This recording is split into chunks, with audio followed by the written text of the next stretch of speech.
What's going on, everyone? So one of the big things now that the Lakers need is perimeter help, right? Legit 3-and-D wings, some size, some youth, some athleticism.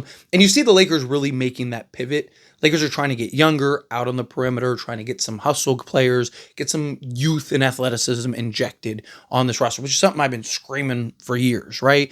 Like one of the biggest problems the Lakers have is just the lack of athleticism out on the perimeter. But you see all the guys that they drafted, all the guys that they brought in on Exhibit 10s and two-way deals and all that stuff. Like, they're all athletic, versatile wings. They can play multiple positions, do multiple things out there. Right? They got two just like 6'9", long, lengthy, hyper-athletic forwards. Jake LaRavia gives you a young, versatile two-way wing, right, that can be a 3-and-D guy for you.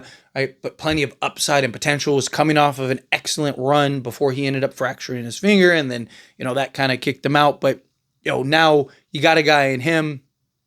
Lakers, clear need, clear path. Right, you lose Dorian Finney Smith. You kind of need some cheap talent.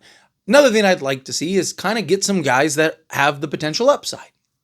Like to see the Lakers get a couple vets. DeAnthony Melton is a guy that is rumored that Lakers and him have mutual interest. Maybe the Lakers have even already signed him, hopefully, right? Like, that's always the problem when you're recording videos. Like, you're in the middle of recording a video and then something happens and you're like, right? But maybe it's already happened, maybe it hasn't. But one guy I'd really like to see the Lakers take a flyer on that is now available, that I think makes a ton of sense and has honestly star potential. I mean, he was looked at as a star coming into the league and as a kid that just has a world of upside, and that is Emoni Bates, right? Emoni Bates was a guy that was incredibly hyped up. Ends up, kind of, again, another guy that it's like, get out of your own way sometimes, right? But he's a guy, 21 years old, very young. The Cleveland Cavaliers ended up not extending the qualifier. He becomes an unrestricted free agent. He is, again, 21 years old. He'll be 22 in the middle of the season. We just drafted a guy that is the same age. Right? Talk about a legit 6'8", 6'9", versatile, hyper-athletic wing that can do multiple things out there on the basketball court. There is again, world of upside with Emoni Bates. He's the kind of guys that I want to see the Lakers go after and get. Right? Him, Jabari Walker, right? Just talking about maybe, can you get a Cam Whitmore in a trade, sign and trade for Dorian Finney? Well, you can't. Sucks. Well, if you were to get an Emoni Bates, again, another guy that has that potential, right? He's shown some of the flashes in spots, but definitely needs some work. Definitely be a little bit of a project. But he's a guy that just gives the Lakers things that the Lakers don't have, which is, again, size, length, and athleticism. All of those things in one. Lakers have guys that have size. They got guys that have strengths. They have guys but they don't have the athleticism, right? Emoni Bates is the guy that I'd really like to see the Lakers take a flyer on.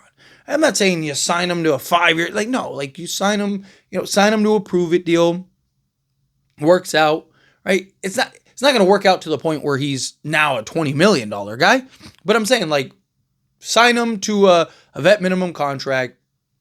Maybe a player option for the second year or something, because he's a young player. You keep him around and develop him. You always be like the 15th guy at the end of the bench on a vet minimum, right? Worst case scenario. You got to at least fill out your roster. But that's a guy, and you can also trade him at some point. But anyway, point is, it's you go get young guy, plenty of upside, plenty of potential. Could be a player that slots in over an 82-game season, get some run, get some opportunity. If it doesn't work out, fine. He's just an end-of-the-bench guy that you can put in a pinch, right?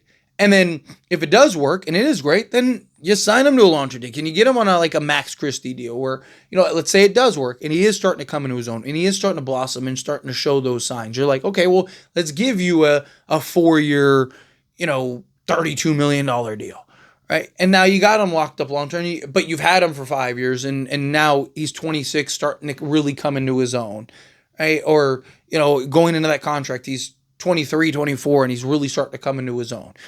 Those are the kind of moves that I'd like to see the Lakers make. I understand that those aren't really necessarily the win now moves, but again, you want to have, and that's why I talk about like the end of the bench. Go get the DeAnthony Melton. Go get the DeAndre Ayton, right? Go get the guys that are going to be your top 8 to 10 rotation guys, particularly come playoff time. And then the rest of the roster, I'd like to see, go get some young, versatile, athletic guys. Right now, all of a sudden, you look around and it's like you got Thero, you got Bronny James, you got Emoni Bates, right? You got, all Arthur, right? Like you got all these guys that, all of a sudden you have a ton of youth and athleticism. You got 3 or 4 guys that are 6'9", just hyper athletic, can play, slot in 2 through 4 for you and just do multiple things out there on the basketball court, right? The one kind of mold of a player that is desperately needed by every team in the league, and you can never have an abundance of, are sizable, versatile, two-way wings. If you can get a wing that is athletic, long, sizable, lengthy, and can ideally hit the 3 ball at at least a consistent rate, but also defend multiple positions in this switch-heavy league, right? In this space and pace league.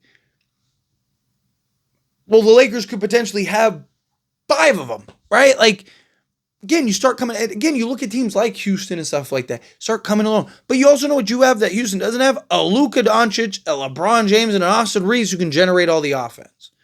Right? Like, what was Houston's big problem? They didn't have the scoring. They didn't have guys that could score. It was just a bunch of hyper-athletic, lengthy, tall wings that were excellent defensively, but they didn't have the shot creators and guys to kind of put it together.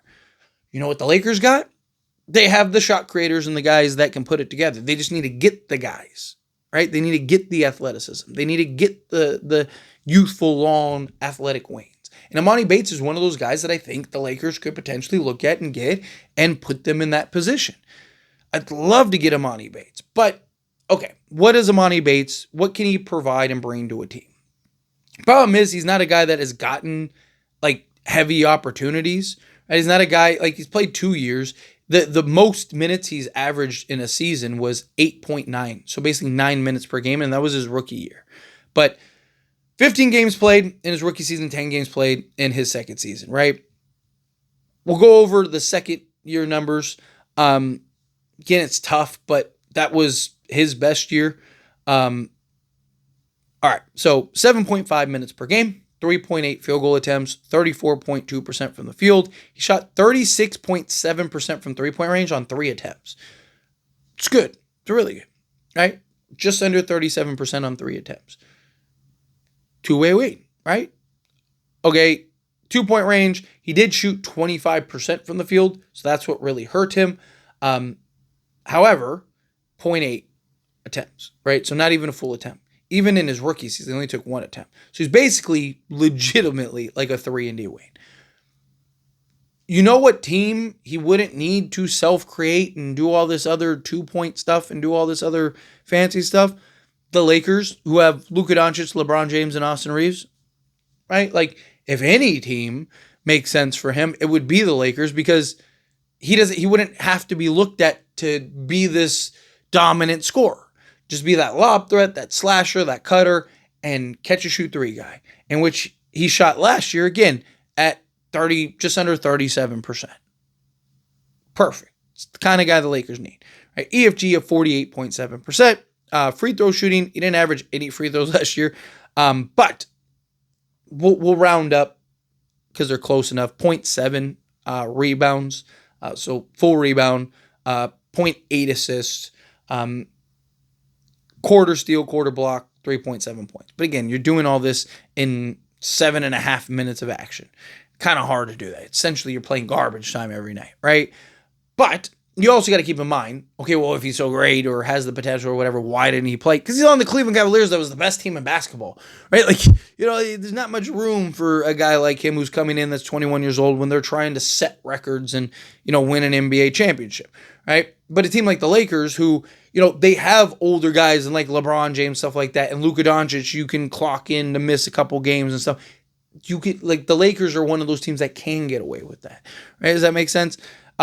But what's his per 36? Now, per 36 doesn't tell the whole picture, but kind of gives you an idea of what he could potentially bring to a team if he was given the minutes and opportunity, right? Well, he'd be an 18 point, 3.5 rebound, 4 assists, a half a steal, a half a block per game. That would be fantastic. Now, obviously, again, I don't expect him to be an 18, almost 18, 4-4 guy, right? Like right out the gate. But again, if he can just be a guy that you're, again, a development player that you're growing and developing over the course of X amount of time, I really like the idea. I really think he's a piece that could come in, make some sense for a team like the Lakers, give you some more size, length, and athleticism, not signing him to a long-term deal. I mean, even bring him in on a two-way. If no one picks him up, bring him in on a two-way deal. Right? Like, again, he's a guy that has the potential. Sign him on a two-way contract and develop him in the G League for a year or two. Like, I don't care. Get Emoni Bates on the team. I really like him. I think he has a ton of potential, a ton of upside, kind of guy the Lakers need. But anyway, as always, this is a discussion. Pass question to you. Let me know your thoughts and opinions down in the comments. That being said, if you haven't liked this video, hit that like button. Helps me a lot. So we enjoy these types of videos, and I truly appreciate it. Not subscribe channel, hit that subscribe button. Turn on the bell notifications. Appreciate y'all. See you in the next one. Thank you.